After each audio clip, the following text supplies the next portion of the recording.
People talk about double income as if it's some kind of magic sauce. But in most countries in the world, double income is a mundane reality. Not an innovative solution. They do it because the pay's too low. And it takes two working spouses to barely support a family. Remember, there was a time in America when a working spouse doesn't have to be the man can support. A stay-at-home spouse doesn't necessarily have to be the wife. 3 children. And a big house? That America was the envy of the world. Undeniably, we are getting poorer in terms of income housing price. Now it takes 2 working professionals to afford a starter home that a blue-collar worker could have afforded in the 90s. But please see this double income as what it is, a cope. Not a magic solution that people before were not smart enough to discover. The post-war period in the US was an anomaly, not the norm. I'm not sure why people don't get the US was uniquely wealthy because no other industrialized nation was fully functional and had to rebuild their economies. People also lived much more simply in terms of possessions and leisure. International travel was rare.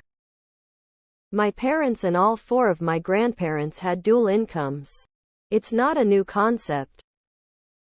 It may be helpful to look at today's real estate prices in cities that were as populous as your current city was in the 1990s or 1950s or whatever. A lot of people don't understand that a real estate market is fundamentally different when there are 1 million people vs 250,000 or even 500,000.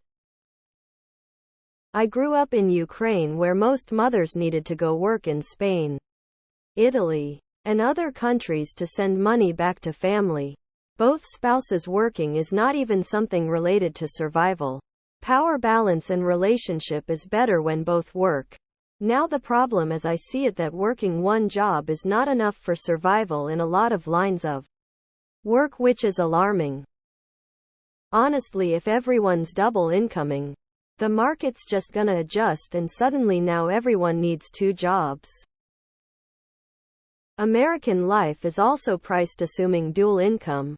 Homes, cars, etc. We were lucky to be able to get by with a single income when we started a family. It would have been more secure with 2. But our needs and some of our wants were met. We didn't have expensive toys or an extravagant home. But it has all turned out okay. I want to call out your second paragraph. It is true that in the post-war period it was easier to afford a home on one salary. But the homes were also much smaller than they are today. It was also more normalized for children to share bedrooms and to only have one bathroom in the house. Single-income families still exist today and own homes. But you will see them further away from the urban core, and in smaller houses.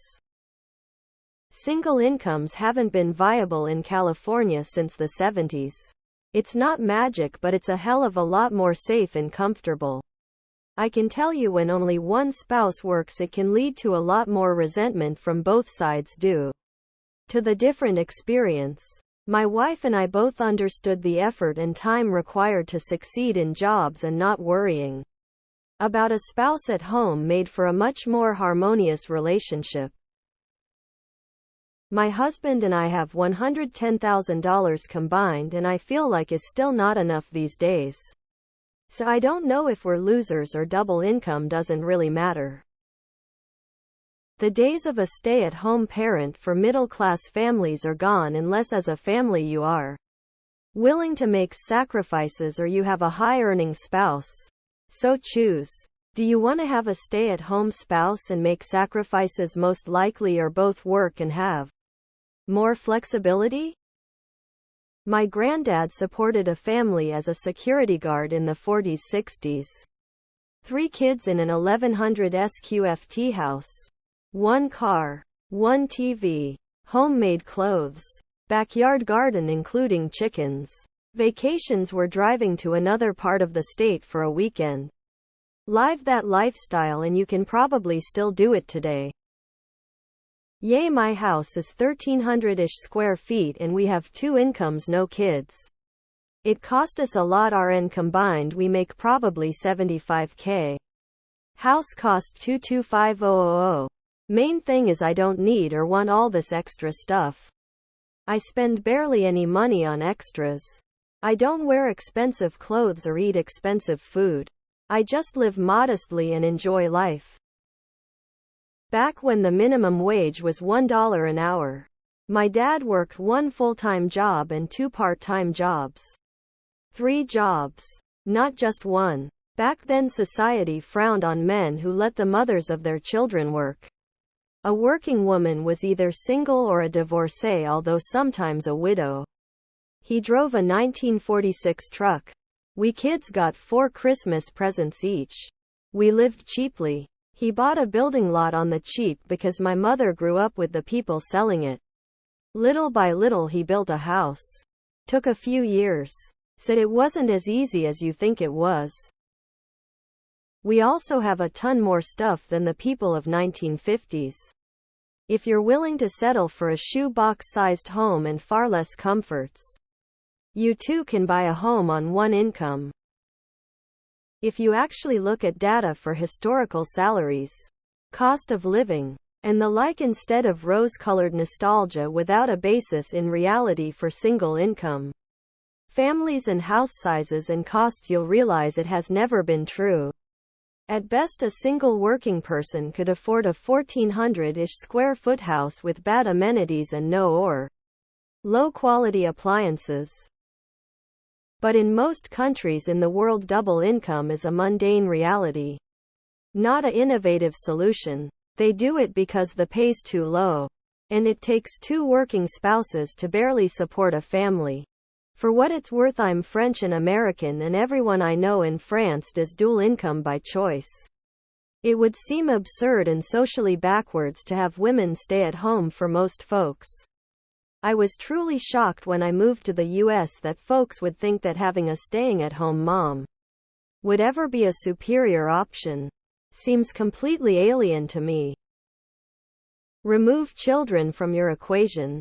Kids are very expensive accessories these days. A blue-collar worker also could have afforded the home from around 2010-2020 as well, which was historically the most affordable times to own a home in U.S. history when comparing median income to home cost. Alas, many people didn't take advantage of cheap loans. No money down loans. Historical never coming back low interest. First-time home buyer programs covering all closing costs, etc. Why don't home builders build moderately priced homes anymore? I don't know. So many people had tiny houses by today's standards. 1 car. Ate out once or twice a year. Now, so many people want big houses. WICs. 5-piece bathrooms. 2 cars. Starbucks. Etc.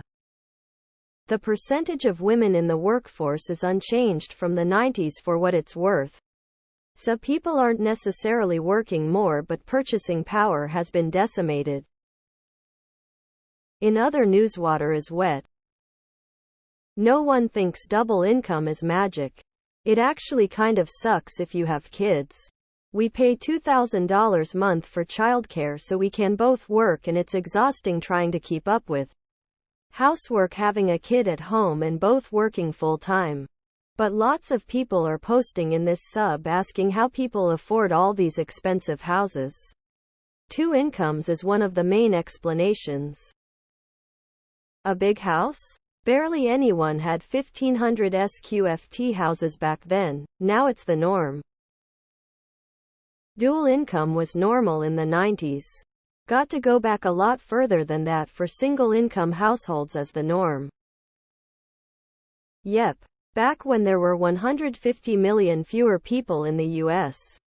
Now it is 2023 and the cheap resources to build housing and the best locations for a house are gone. But on the bright side, we have more billionaires than ever.